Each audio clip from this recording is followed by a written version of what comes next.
amigos do Instituto Espírita de Educação de São Paulo. Mais uma vez, estamos aí vindo ao encontro de vocês para, numa apresentação virtual, que é o possível, dentro do contexto em que nós estamos vivendo, para fazer o nosso comentário, as nossas considerações a propósito do tema solicitado pelo Instituto Espírita de Educação, o papel da ciência em A Gênese. Lembrando que o livro A Gênese foi o último grande livro, ou a grande obra, publicada por Allan Kardec, e que se enquadra entre as 5 obras principais da codificação, iniciados em 1857, com a publicação de O Livro dos Espíritos. O livro A Gênese, ele veio a lume no mês de janeiro do ano de 1868, portanto, praticamente no último ano da existência corpórea de Allan Kardec. O livro A Gênese, ele, a rigor, ele tem um nome e um subtítulo, É A Gênese, os milagres e as predições segundo o Espiritismo. Mas o interessante é que na Revista Espírita, que era a revista que Allan Kardec editava mensalmente, de grande valor doutrinário, noticioso, histórico para o movimento espírita, Allan Kardec, no mês de fevereiro do ano de 1868, quer dizer, no mês seguinte ao lançamento do livro A Gênese, ele transcreve uma mensagem assinada pelo Espírito São Luís, que foi o autor de inúmeras mensagens que Kardec incluiu, desde o Livro dos Espíritos, como também o Evangelho segundo o Espiritismo. Mas nessa mensagem da Revista Espírita de fevereiro do ano de 1868, São Luís, ele alerta que a religião, que sempre foi considerada e se posicionada como um antagonista da ciência, responde pelo mistério, vamos assim dizer, a todas as questões da filosofia cética. É lógico que São Luís estava se referindo à história, à tradição. E aí ele prossegue: o Espiritismo entra agora numa nova fase, o atributo de consolador, mas alia o de instrutor e o de diretor do espírito, ou seja, em ciência e em filosofia, como em moralidade. Então aí o Espírito São Luís, ele relaciona ciência, filosofia e moralidade. E é dentro desse anúncio que ele faz da nova fase, que o Espiritismo estaria entrando, é que nós começamos então a compreender o grande papel desse livro A Gênese, publicado por Allan Kardec. Então, na primeira parte do livro, Allan Kardec discorre sobre a Gênese, a evolução, a origem e evolução do mundo, segundo o Espiritismo. Na segunda parte, ele trata dos milagres do Novo Testamento segundo o Espiritismo. E na terceira parte, ele aborda a questão das predições segundo o Espiritismo. Nós diríamos, portanto, que é um livro de grande valor e que deve merecer sempre a atenção nossa dos espíritas. Mas na introdução desse livro, A Gênese, Allan Kardec já tece considerações bastante oportunas e relacionadas com esse tema. Quando ele fala, por exemplo, da elaboração da doutrina espírita. E ele deixa claro que a elaboração da doutrina espírita, conforme ele comenta no capítulo 1 desse livro A Gênese, os caracteres da revelação espírita, ele não foi fruto unicamente de um ditado, de uma informação proveniente dos espíritos, porque ele diz que a iniciativa, sim, procede dos espíritos, mas a elaboração, a realização, ela compete a um trabalho coletivo de natureza humana, e que exatamente essa análise do material, né, e utilizando os recursos de encarnados, né, é que mostra se trata de um ensinamento coletivo e concordante, inclusive, né, com desde aqueles princípios que foram expostos por Kardec no livro A Gênese. Então, Allan Kardec destaca a importância da generalidade e da concordância do ensino. Ora, se nós buscarmos aí a ciência até de nossos dias, essa é uma preocupação. Generalidade do fenômeno, a repetitividade do fenômeno, né? Ou a quantidade, né, de episódios que são observados. E se há nesses episódios e nessa quantidade uma certa concordância, uma certa similitude, quer dizer, uma média aceita, né, do ponto de vista científico. É uma característica, inclusive, isso da ciência de nossos dias. Então, Allan Kardec, ele deixa claro, né, desde a introdução do livro A Gênese, que essas ideias foram trabalhadas por encarnados, e ele próprio era um intelectual, não podemos esquecer disso. Allan Kardec foi o autor intelectual de suas obras, mas trabalhando, né, aquelas ideias que ele ia coletando de diversas manifestações espirituais. Então diz Kardec que essa coletividade, né, concordante com a opinião dos espíritos, é que mostra exatamente, né, a origem das suas obras e inclusive do livro A Gênese. E no capítulo 1, quando ele fala dos caracteres da revelação espírita, ele entra em detalhes, né, desse raciocínio que ele faz reunindo a observação de fatos, né, em torno dos registros de origem espiritual, a análise de todos esses fatos. E aí ele escreve uma frase que é de lapidar importância.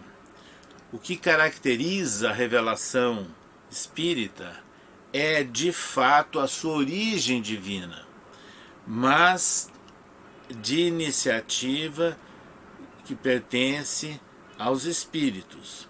Porém, a sua elaboração é fruto do trabalho dos homens. Então ele diz que tem uma parte de revelação, de iniciativa dos espíritos, que seria a origem, né? Mas a elaboração, o trabalho de execução é fruto do trabalho do homem.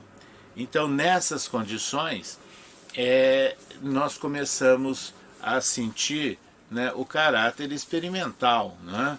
Então não era simplesmente uma repetição de informações espirituais com características que era muito comum, né, no passado, de revelação, quer se chame de espíritos do Senhor, se chame de Deus ou de espíritos do Espírito Santo, não importa. Mas o que o Kardec está dizendo é que vêm várias informações espirituais que foram cotejadas, analisadas, sistematizadas, e isso faz parte do trabalho intelectual, do trabalho de elaboração humana. Então ele comenta, né, nesse capítulo 1 do livro A Gênese, que fala sobre os caracteres, a natureza, né, da revelação espírita, que é assim que é elaborado o texto, são elaborados os livros, né, que ele trabalhou, né, as obras da codificação. Evidentemente que Allan Kardec usa os conceitos e o conhecimento da ciência de meados do século XIX. Nós não podemos esquecer isso. Então nós não podemos pegar hoje conhecimentos científicos de hoje e querer dizer que Kardec não falou sobre aquilo. Ele usou o conhecimento científico disponível, publicado, aceito em meados do século XIX. Então esse é um ponto referencial de muita importância. E ele teve o descortínio, eu diria, até a ponderação ou a inspiração de não detalhar, quando ele não detalha e fala em alguns aspectos generalizados, aquilo não perdeu a atualidade. Se ele tivesse particularizado em alguns aspectos do conhecimento científico da época, muito daquilo poderia estar ultrapassado, o que não é realidade.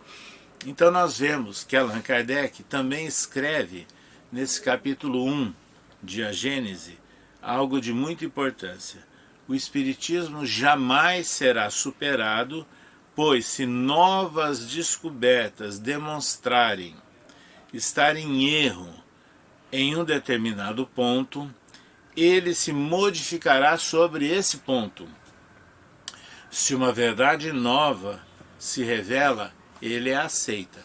Então o Espiritismo não é, ele deixa claro, não é dogmático, não tem aquele aspecto, entre aspas, de uma revelação divina fechada, acabada e que deve ser fielmente seguida e não raciocinada. Quer dizer, como um dogma, não, pelo contrário.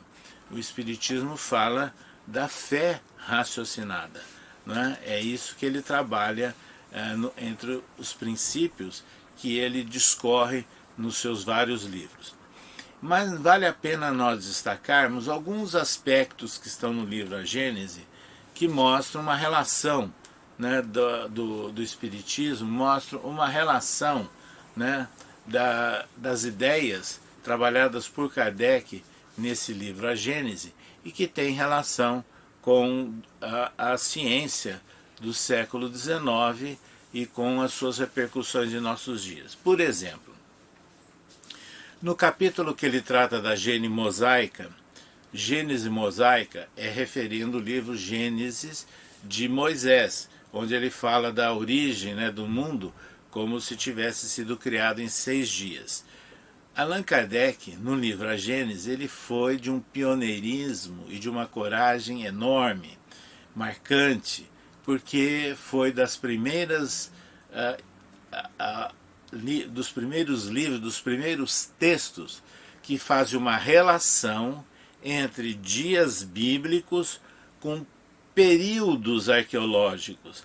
Então, cada dia bíblico, na verdade, é uma simbologia a um grande período. Então, ele, nesse capítulo, né, do livro A Gênese, ele fala, por exemplo, que o primeiro dia descrito ali no início, né, do Antigo Testamento, ele é comparável a um grande período astronômico de grandes movimentações envolvidos, evidentemente, com a origem do sistema solar.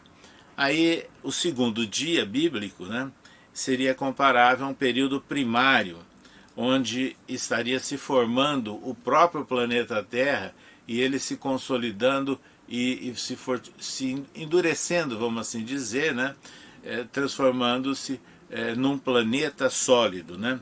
Depois, o terceiro dia seria caracterizado pelo período de transição, quando as águas cobrem, né, toda a superfície do globo. O quarto dia é o período chamado secundário, quando começa a aparecer a água, né, as regiões de terra e uma fase aí de transição de vários surgimentos de formas de vida. O quinto dia ele chama de período terciário, onde fala inclusive na formação dos continentes. Depois, o sexto dia, ele compara com um período quaternário ou pós-diluviano, né? Quando nós temos aí a consolidação das formas vegetais e animais mais próximos da atualidade que nós vivemos.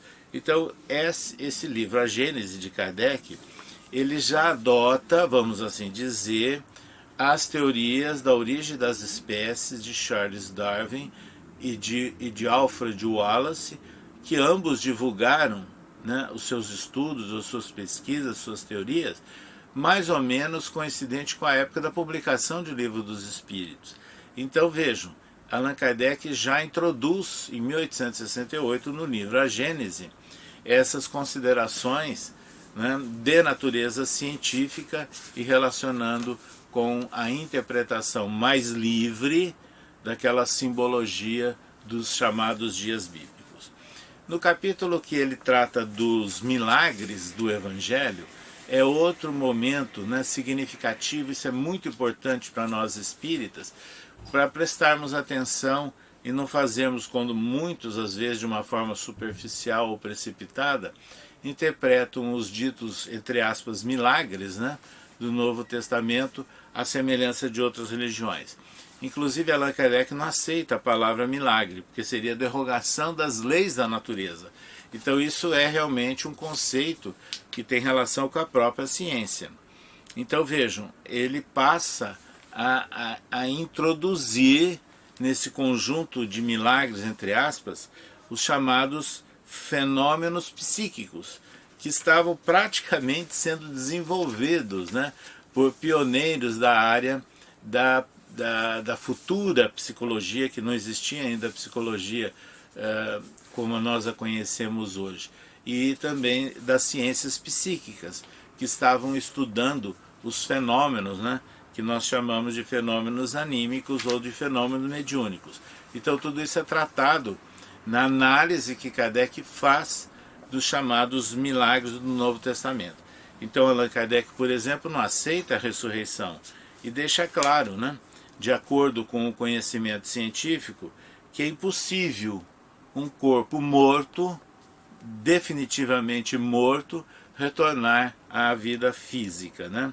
Então ele escreveu: o fato do retorno à vida corpórea de um indivíduo realmente morto seria contrário às leis da natureza e, por consequência, miraculoso.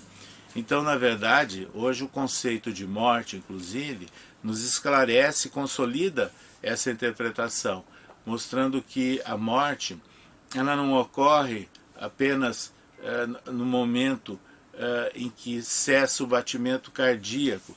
O batimento cardíaco é uma sequência de fatos, mas muitas vezes antes ocorre a morte cerebral e as pessoas estão ainda com vida limitada, com alguns leves batimentos cardíacos.